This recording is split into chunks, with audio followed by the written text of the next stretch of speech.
주께서 우리에게 날마다 부르짖으라고 말씀하셨고 부르짖음에 응답하시겠다라고 약속하셨습니다. 약속의 말씀이 우리의 삶의 여정 가운데 이루어지고 주께 영광 돌리는 귀한 삶을 살게 하여 주옵소서. 기쁨과 평안함으로 함께 하시고 은혜 위에 은혜 충만함으로 도하여 주옵소서. 예수님의 이름으로 기도드립니다. 아멘.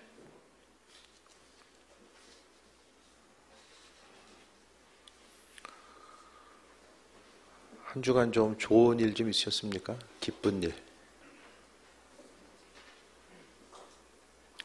그냥 마지못해 사십니까? 좋은 일 좀 없으세요? 어제 큐티 나오는 하면서 아이들한테 물어봤더니 누군지는 얘기 안 하겠어. 한 사람은 잠잘 때. 잠잘 때 행복하다는 거예요. 한 사람은 공부 안 할 때. 공부만 안 해도 행복하다. 우리는 어떤 순간에 있을 때 좀 행복할까요? 삶에 있어서의 기쁨과 어떤 기쁨과 만족감을 느낄 때가 언제 있을까요?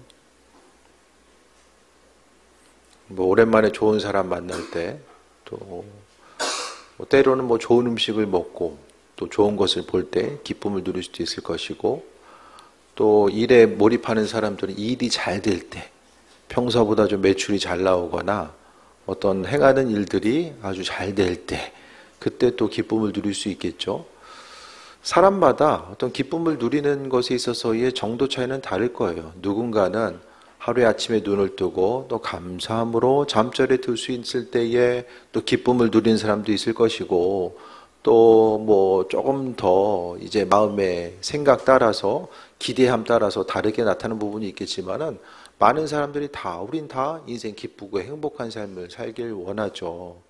근데 삶의 순간순간마다 이 잠깐에 우리가 누릴 수 있는 얼굴에 미소 짓게 하는 기쁨들이 있겠지만은, 궁극적으로 신앙인으로서 누릴 수 있는 기쁨 자체는 하나님께서 우리 한 사람 한 사람을 불러주시고 또 우리에게 맡겨진 사명들이 있고, 그러니까 결국요, 이 세상에서 정말 순간적으로 스치는 기쁨이 아니라 계속 내 마음속에서 어떤 동력이 되어서 우리로 하여금 기쁨을 주는 것. 이 마음속이 그 신체에도 그 심장이 있으니까 심장이 계속해서 피를 돌게 하잖아요. 그러니까 마찬가지로 우리에 있어서 어떤 그 영적인 심장의 역할을 하는 것 자체가 하나님께서 우리에게 주시는 사명입니다. 그 온전한 사명이 있고 내가 주님 주신 그 사명 따라서 하루하루 살고 있다는 것, 그 존재론적인 목적이 분명해졌을 때에 우리가 더불어서 환경에 어려움이 있어도 계속해서 기쁜 삶을 살아갈 수 있게 됩니다. 시간이 흘러가면 흘러갈수록 어떤 외부적인 환경 자체에 있어서 근심 걱정의 요소는 늘어날 수밖에 없습니다. 하지만 우리로 하여금 시간이 흐르든 환경이 변하지 않든 모든 일들 가운데서 우리의 기쁨의 원천이 되는 것은 우리가 신앙인으로서 이 세상을 살아가는 이유와 목적이 분명해졌을 때에 그로 인해서 참된 소망함을 누리고 삶을 살아갈 수 있게 됩니다. 그리고 우리 인생 가운데 참된 기쁨과 소망함, 하나님께서 베풀어 주신 은혜와 충만함이 무엇일지를 돌아봐야 되는데, 저도 보게 되면 이제 목사님들 얘기하다 보면은 그래도 교회 공동체 가운데서 교인들이 좀 세임없고 신앙생활하고 어려움 가운데서도 그래도 환경에 어려움이 있지만 자리를 지키고 또 믿음으로 살아보려고 힘쓰는 그들을 또 한 사람 한 사람 볼 때에 또 기쁨을 누리게 됨을 또 많은 부분들이 그런 얘기들을 하거든요.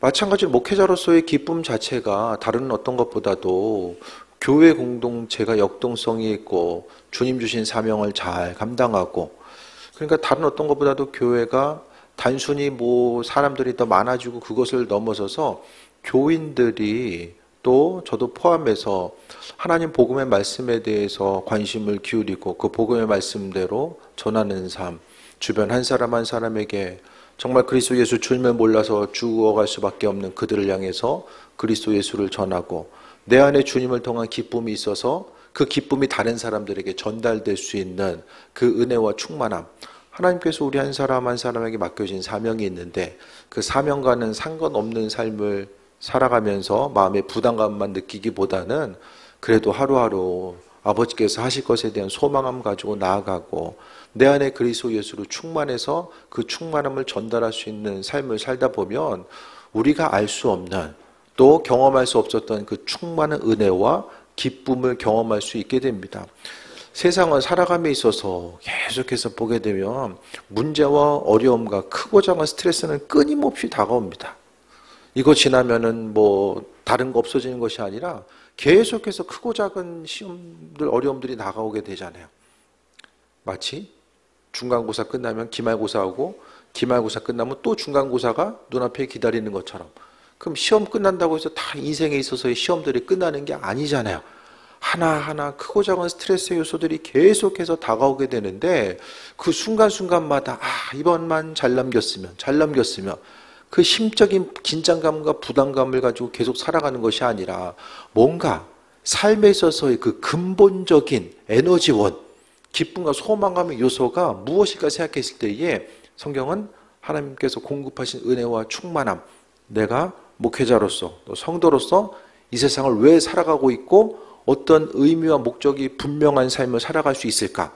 세상에서요, 어떤 생업 가운데 번창함을 통해서 누릴 수 있는 기쁨도 분명하게 있어요. 근데 그 기쁨 자체가 계속해서 내 사정과 형편과는 상관없이 영원한 기쁨으로 우리에게 다가오진 않는다라는 거예요.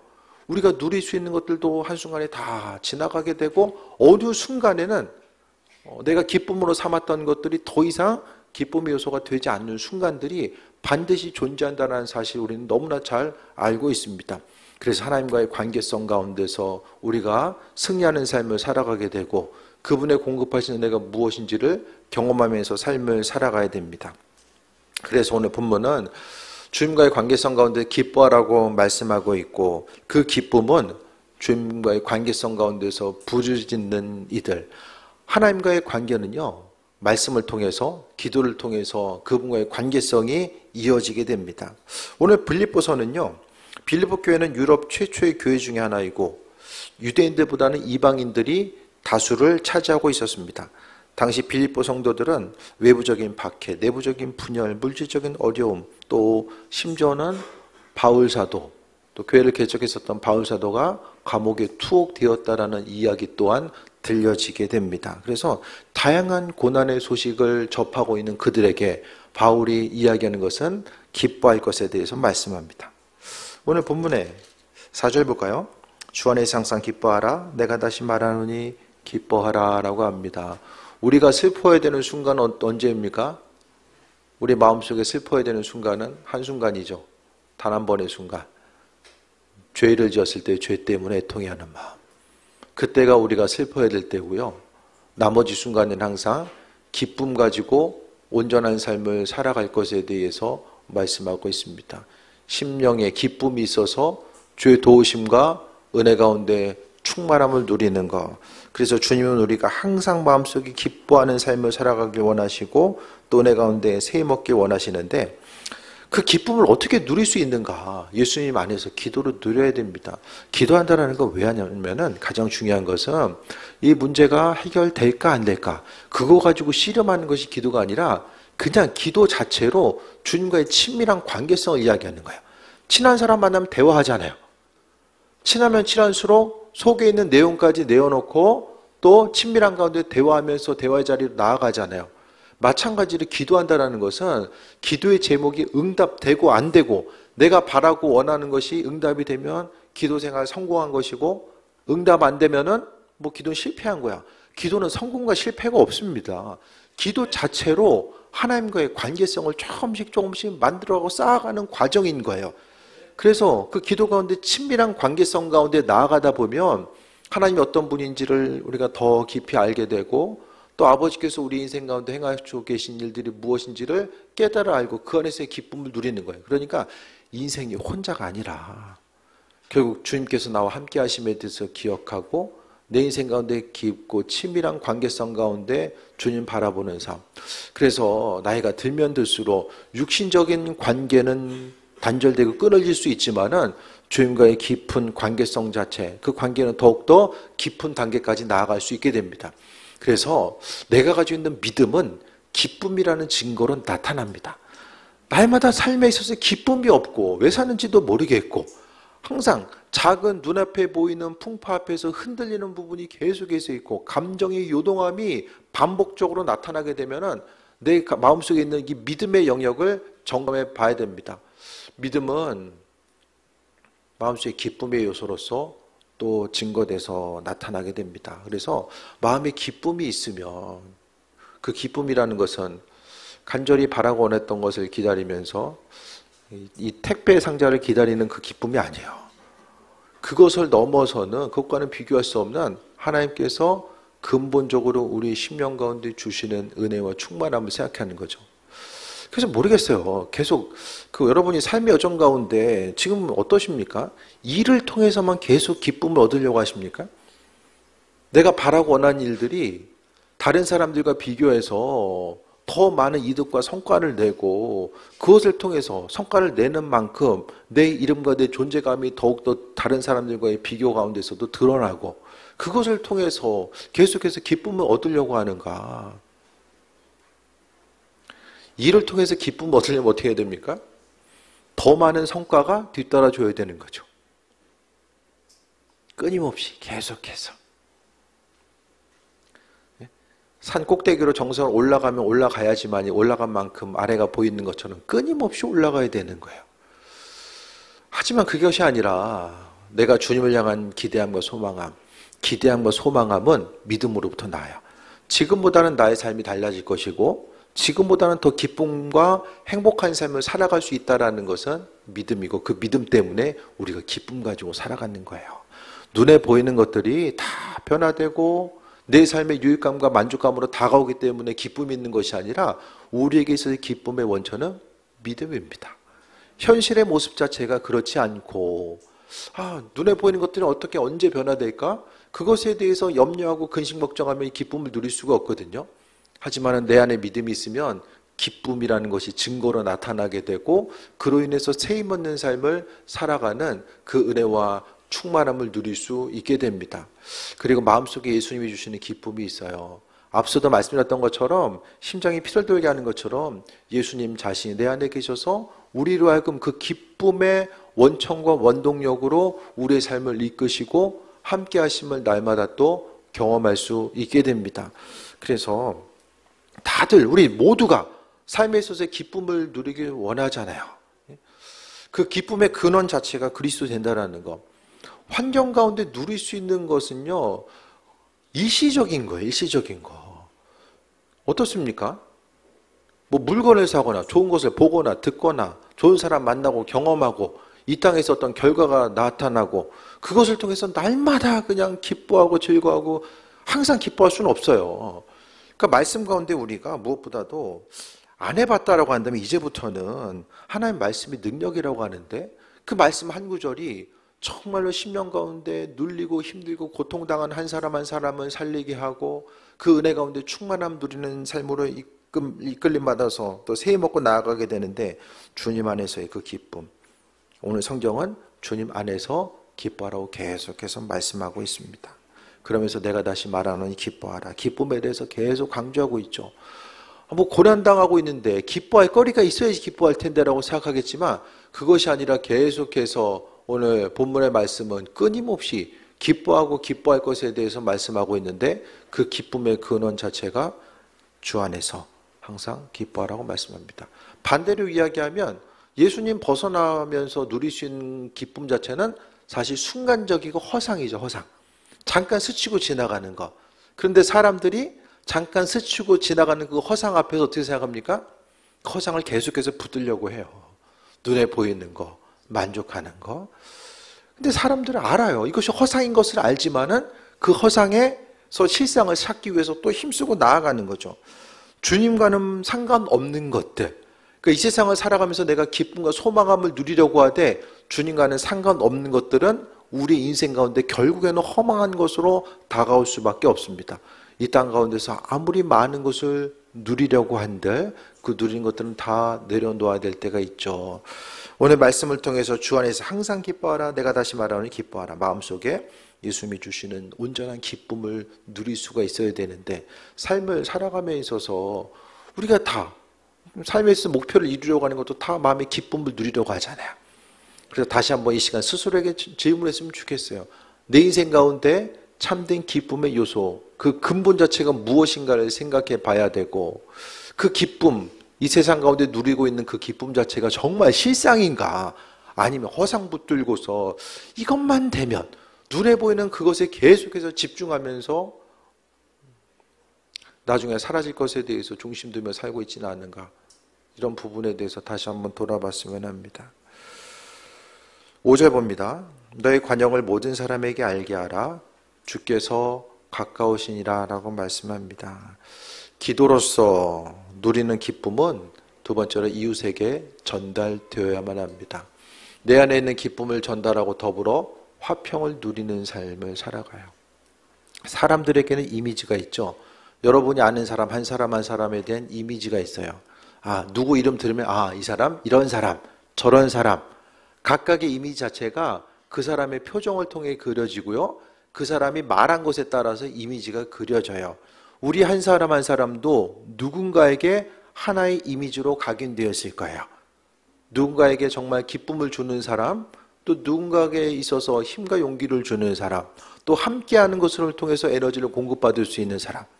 반대로 누군가에 있어서는 부정적인 얘기만 하는 사람, 함께하면은 계속해서 뭔가 본질적인 부분이 흔들리는 거, 에너지가 오히려 증가되기보다는 빼앗길 수밖에 없는 사람. 그 우리 한 사람 한 사람이 누군가에게 어떤 이미지로 각인되어 있는가에 대해서 다시 한번 좀 생각해 봐야 됩니다. 오늘 본문은요, 너의 관용을 모든 사람에게 알게 하라. 관용이 뭐 여러 가지 뜻이 있을 텐데 결국에는 주님 안의 기쁨이에요. 내 안에 있는 기쁨이 내 안에서만 머물고 나만 신나는 것이 아니라 그 기쁨을 전달하라는 거예요. 그리고 더불어서 화평을 누리는 삶을 살아갈 것을 말씀합니다. 점점 삶의 여정 가운데 사람들이 기쁨을 발견하기 힘들어하고, 또 그것 때문에 인생을 포기한 일들도 생겨지게 되고, 점점 더 이전 세대는 그래도 어느 정도 인생을 충분하게 살아보고 나서 삶에 있어서의 기쁨을 논했지만, 이 시대는 젊은 세대들이 삶에 있어서의 기쁨과 만족함이 무엇인지를 생각하고 도전해보기 이전의 삶을 포기하는 경우들이 생기죠. 그것보다는 중요한 것은 우리가 그 기쁨의 요소가 내가 무엇을 더 해야지만이 이것을 더하고 더 힘써서 노력하고 또 그 노력한 행동이 어떤 것을 통해서만이 기쁨을 얻을 수 있는 것이 아니라, 그냥 외부적으로 기쁨을 취하는 것이 아니라 내 안에 계신 예수님으로부터 기쁨을 점검하고 공급받고자 하는 것, 그 주님과 더불어서 화평을 누리고 내 안에 있는 주님 안의 기쁨이, 사람이 풍성함이 있으면 그 풍성함이 얼굴 표정이든 행동이든 여유와 넉넉함으로 주변을 향해서 전달됩니다. 내 안에 근심 걱정이 끊이지 않고 여유가 없고, 그러면 주변 사람들이 나 자신을 대하는 것을 상당히 부담스러워할 수밖에 없을 거예요.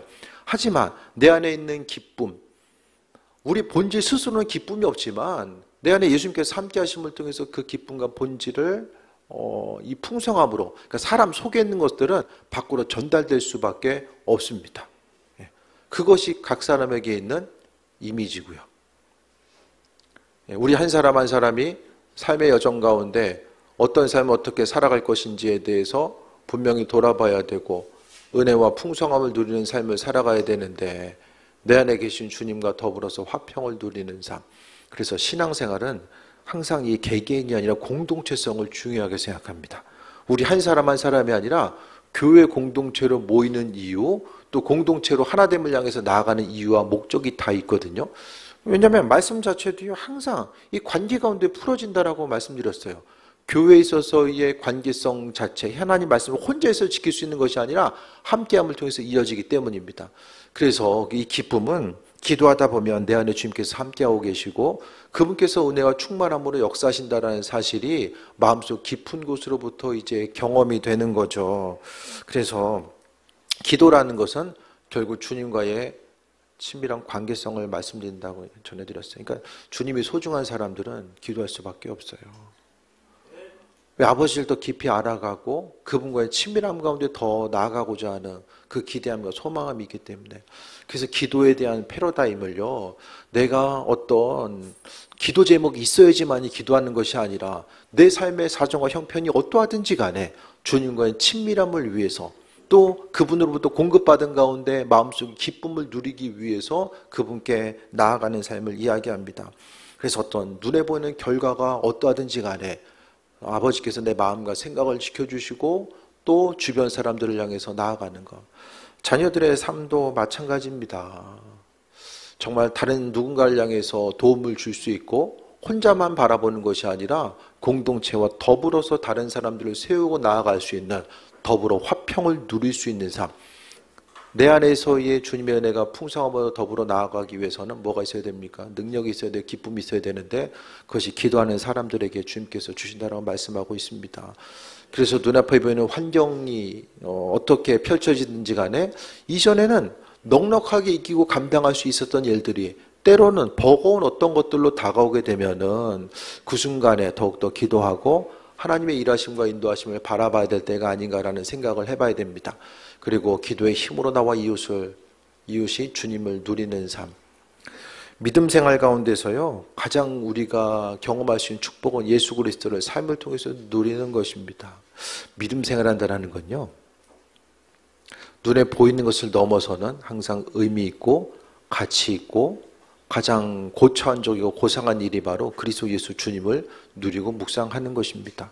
그렇게 하기 위해서는 주님과 항상 가까운 삶을 살아가야 되는데, 이 가까움이 말씀과 기도를 통해서 주님과 항상 가까운 귀한 삶을 살아가는 거죠. 시간이 정말 지나감에 있어서요, 환경에 집중하다 보면 날마다 시간이 흘러감에 있어서 많은 부분이 후회와 아쉬움으로 다가오게 됩니다. 이 일이 되면 되는 대로 아쉬움이 있고요, 안 되면 안 되는 대로 아쉬움이 커요. 그 순간순간의 여정마다 정말 하루하루의 삶이 의미 있고 복되고 가치 있고, 내가 정말로 하루하루 살아가는 것이 그 존재론적으로 복된 삶을 살아가고 있구나, 내 인생에 만족을 하고 이대로 쭉 가더라도 내 인생에 후회와 아쉬움 없이 기쁨과 평안함으로 살 수 있겠구나, 이 모든 것들 자체가 주님과의 관계성으로부터 나오게 되고요. 우물을 퍼서 마셔야 되는 것처럼 우리의 삶에 있어서도 주님께서 주시는 것들이 무엇인지를 깨달아 알고, 삶에 있어서의 인생의 행복 자체가, 믿지 않는 사람들은 공식이 정해져 있잖아요. 보여지는 것 가운데서 육신의 건강과 관계, 기쁨을 누리고 자녀들이 잘 되고 육신적으로 또 더 많은 것들 소유하고 나아가는, 그 믿지 않는 사람들이 생각하는 행복과 기쁨의 기준 가운데 신앙인들이 오히려 그곳에 더 집중하며 나아가게 된다고 한다면, 우리가 주 안에서 창조주 하나님께서 허락하신 은혜 가운데 누릴 수 있는 더 풍성함을 빼앗기면서 살아갈 수밖에 없다는 거예요. 우리는 하나님의 자녀로서 주님께서 공급하신 사랑 가운데 삶을 살아가야만 하는 존재들입니다. 그 존귀한 존재로서의 우리가 날마다의 삶을 살아감에 있어서 빼앗기지 않고 나와 더불어서 이웃이 주님을 누리는 것. 그래서의 믿음 생활은요, 오늘 본문에 볼 수 있는 것처럼 내 안에 기쁨이 있고 그 기쁨을 모든 사람들에게 알게 하라. 또 한 가지 덧붙이는 것은 주께서 가까우시니라. 두 번째 오실 주님, 재림하실 주님에 대해서 기억하고 나아가는 거죠. 예수님 오실 때가 가까운다라는 거, 이건 약간 좀 다른 얘기인데, 주님 오심에 대한 가장 강력한 증거는요, 죄가 만연해지는 거예요. 성경에서 보면요, 인류가 그 고난당할 때, 그러니까 심판이 있을 때는 죄가 만연할 때, 대표적인 예가 뭐 노아의 홍수 때잖아요.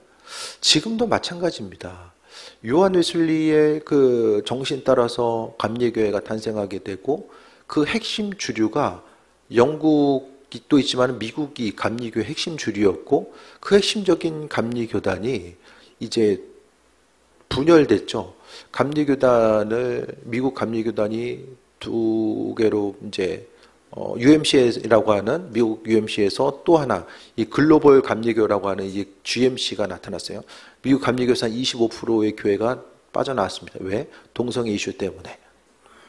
법적으로 동성애에 대해서 목회자에게 이제 목사 안수를 줄 수 없고, 또 주례 자체도 금지가 되고, 또 교회에 있어서의 교회법 가운데서 결혼은 성인 남녀의 결합이 결혼이라고 했는데 이제 그 법이 삭제되고 그 성인 두 사람의 결합이 결혼이다라고 하면서 이제 동성애에 대한 찬성으로 바뀌면서 그 안에서 요한웨슬리는 거룩과 성화를 이야기했거든요. 그러면서 이제 본질로부터 벗어났기 때문에 25%가 나오게 됩니다. 근데 교회는 감리교회 재산권은 다 교단에 속하거든요. 그래서 교회인들에 있어서 몇 프로 이상이 찬성하면 그 재산권을 행사하고 가지고 나올 수 있는데 교인들이 반대하면은 이제 불가능한 경우도 있고요. 또 한 부류에 있어서는 법이 정확히는 어떻게 해야 되는지 모르겠지만 또 한 부류에 있어서는 이제 또 교회 재산 아예 다 놓고 몸만 나와야 되는 경우들도 나오게 됩니다. 그래서 가장 이슈가 되었던 것이 교회에서 이제 한인교회인데 그 한인교회에서 교회 목사님이 동성애 반대를 했어요. 근데 예배 중간에 감리교는 감독 파송제입니다. 미국은 더 그래요. 미국은 감독이 목회자를 개교회로 파송합니다. 그래서 3년마다 한 번씩 로테이션이 돼요. 그래서 감독 파송제로서 감독의 권한이 막강합니다. 근데 우리나라도 감독제이긴 하지만 이 개교회 중심적으로 좀 바뀐 부분이 있죠. 그래서 이제 감독이 파견한 사람이 이제 예배 시간에 와가지고 동성애에 반대 의견을 냈기 때문에 다음 주부터 목회자 바뀐다. 영상에 지금 그 부분이 이게 가짜 뉴스가 아니라 실제로 떠 있어요. 그 부분이. 그러니까 이제 뭐냐면 그 교회 공동체조차도 선과 악을 구분하며 나아가는 거. 성경에 기록되어 있으면서도 그 성경에 기록된 것들이 정말 온전한 가치일까라고 의심되는 이 상황들 자체가 계속해서 이어지게 되고. 캐나다 같은 데가 또 심하거든요. 학교에서 사람에 있어서의 남성과 여성만 있는 것이 아니다라고 이야기하면서 다시 한번 생각해봐라. 그것을 초등학생들에게 교육하는 것. 그것 때문에 이제 또 캐나다 탈출하는 사람들도 많아지는 것 같아요. 죄가 죄인 줄 모르고 본질적인 하나님의 말씀이 무엇인지를 깨달아 알지 못하는 이 시대 가운데서 주님 오심에 가까울수록 이 세상 가운데서요, 우리가 추구하고 기쁨과 행복으로 누리는 것들이 무엇일까에 대해서 이 어둠의 시기에 어떠한 삶을 어떻게 살아갈지를 다시 한번 돌아봐야 됩니다. 마지막으로 감사하며 간구해야 됩니다. 염려로 구하는 것들은 응답하지 않습니다. 항상 근심과 걱정과 두려움이 아니라 염려로 구하는 것이 아니라 감사함으로, 또 감사함으로 주님의 평강을 미리 경험해야 됩니다. 기도는요, 기도를 시작한 그 순간부터 하나님이 가장 아름다운 방법으로 내 인생 가운데 함께 하신다라는 확신 가지고 간구하는 거예요. 주께서 주인 되셔서 일하신다라는 것. 그 어떤 문제가 있을 때의 문제가 해결될까 안 될까, 마음의 조바심을 가지고 나아가는 것이 아니라 이 기도한 것이 내가 원하는 방향으로 흘러가든 원치 않는 방향으로 흘러가든지 간에 어떠하든지 간에 하나님이 주인 되셔서 온전한 방향으로 이끄신다라고 하는 그 기대함과 소망함을 가지고 삶을 살아가는 거죠. 그래서 오늘 성경은 감사함으로 간구하라고 이야기합니다. 6절 볼까요? 아무것도 염려하지 말고 다만 모든 일에 기도와 간구로 너희 구할 것을 감사함으로 하나님께 아뢰라. 너희 구할 것을 감사함으로 아뢰라. 뭐가 감사합니까? 이미 선한 방향으로 하나님이 함께 하실 것에 대한 기대함 가지고 나아가는 거죠. 그것 때문에 감사함으로 주께 아뢰일 것에 대해서 말씀하고 있습니다.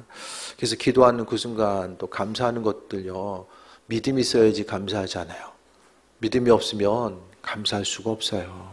그래서 삶의 순간순간마다, 그러니까 우리는 기도 제목이 응답이 될 때가 있고 응답되지 않는 이런 이분법적으로 나누는 것이 아니라 기도하는 것 자체를 통해서 하나님께서 감사해야 될 제목들이 무엇인지를 깨달아 알게 하시고 은혜 가운데 충만한 삶을 살아갈 수 있도록 베푸시고 함께해 주십니다. 평강은요, 오직 주님 안에서 발견되고 주님을 신뢰했을 때에, 또 평강은 구체적으로 말씀을 신뢰하고 적용해 봤을 때에 나타나게 되고요.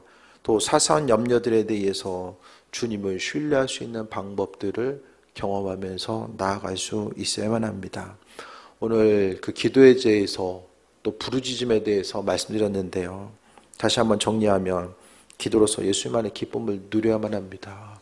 주님께서 우리에게 주시는 것들에 대해서 누려야 되고요. 기도로 누리는 기쁨은 주변 사람들에게 전달되어야 돼요. 힘들고 어려운 사람들이 또 나를 찾을 수 있어야 되고 그 순간이 되어야지만 또 복음도 전파가 되잖아요. 내가 그만큼 다른 사람들에게 도움을 줄 수 있는 사람, 그게 되기 위해서는 주님 허락하신 기쁨이 있어야지만이 헌신적인 또 자기 희생의 사랑이 있을 수 있습니다.